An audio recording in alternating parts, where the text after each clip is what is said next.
All right, fourth graders, we are going to be testing our solar ovens today. So this is what you're going to need. Your solar oven, the data sheet.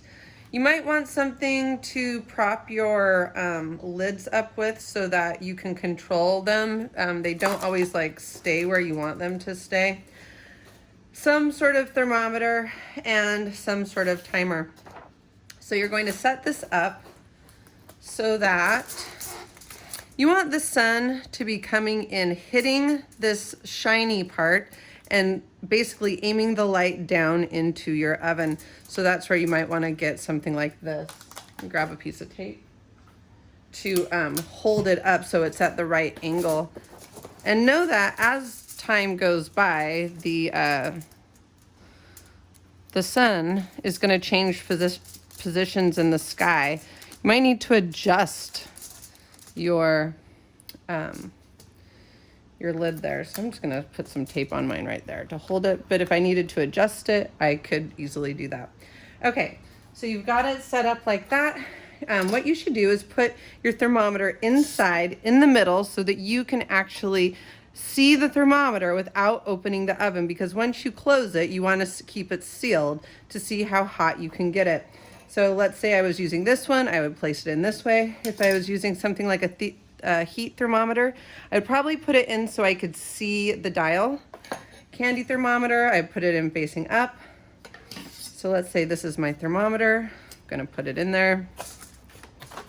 Once I've got it like that, I would probably take some pieces of tape and seal the sides down.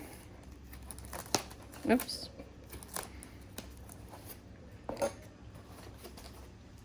Just so it locks in that heat.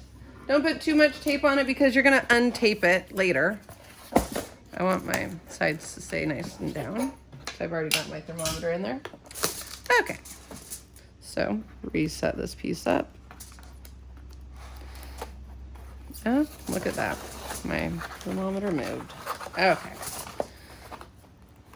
Perfect. So then what I'm going to do is I'm going to record the initial temperature under starting temperature right here. And then I'm going to start the timer. And then every 5 minutes, I'm going to take the temperature and record it here until I've tested it for 30 minutes. After 30 minutes, I'm going to decide if I want to make any changes. Maybe I decide to include more flaps and add them to make more light reflect in there. Maybe I decide that I'm going to add more insulation. Maybe I decide I'm not going to do anything. It's up to you. But if you make any changes, list what you did here and why, and then draw a picture of your final design below. And then next week, we will test our solar ovens by cooking s'mores. So if you want all the ingredients for s'mores, it's marshmallow, chocolate, and graham cracker. You should probably get those on your grocery list now because, as you know, we're not going to the grocery store every day or just to run and get a couple of things. It's more of a plan. So make sure your parents know that you want that on the list. And then next week, we'll actually do the final testing. So I can't wait to see how hot your ovens get and any changes that you might make to prepare it for next week's cook-off.